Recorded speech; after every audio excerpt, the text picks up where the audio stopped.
សួរបងប្អូនអរគ្នាថ្ងៃនេះខ្ញុំចែករំលែកវីដេអូមួយដែលនិយាយអំពីការតែងមេឃម្ទេសដើម្បីធ្វើឲ្យម្ទេសនឹងផ្លែច្រើនហើយវីដេអូនេះដែរខ្ញុំយកមកពី page របស់បងប្រុសដែលគាត់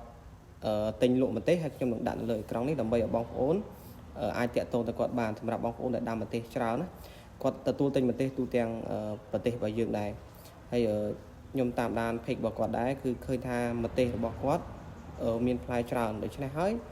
ខ្ញុំគិតថាគាត់ប្រកាសជាមានបច្ចេកទេសអញ្ចឹងដល់ពេលគាត់ចែកម្លែកបច្ចេកទេសអញ្ចឹងខ្ញុំនឹងយកបច្ចេកទេសនេះមកចែកម្លែកបងប្អូនមួយទៀតហើយក្នុងវីដេអូនេះបងប្អូនអាចចំណេញពីទី1បានបច្ចេកទេសទី2បានទាំងទីផ្សារសម្រាប់ម្ទេសរបស់បងប្អូនទៀតវីដេអូរបស់គាត់មាន6នាទីប៉ុន្តែខ្ញុំអត់រាយរាប់ច្រើនទេខ្ញុំនឹងសង្ខេបឲ្យបងប្អូនគាត់តែងម្ទេសនេះគឺគាត់ប្រលេះមែកចេញគាត់អត់ចង់ទុកឲ្យមែកសាងម៉ាងសែងមែងច្រើនទេអ្វីដែលមែកនៅខាងក្រោមនោះគឺគាត់ប្រលេះចេញប៉ុន្តែស្លឹកដែលជាប់មែកបែកខ្ញែងហ្នឹងគឺគាត់ទុកអញ្ចឹងមានន័យថាគាត់ប្រលេះតែមែកទេគាត់ទុកដើមទល់ទៅលើហើយអាមែកដែលគាត់ប្រលេះហ្នឹងគឺគាត់ទុកស្លឹកខាងក្រោមវានេះស្លឹកវែងបងប្អូនឃើញទេស្លឹកវែងហ្នឹងគឺយើងទុកប៉ុន្តែយើងកាច់តែមែកទេ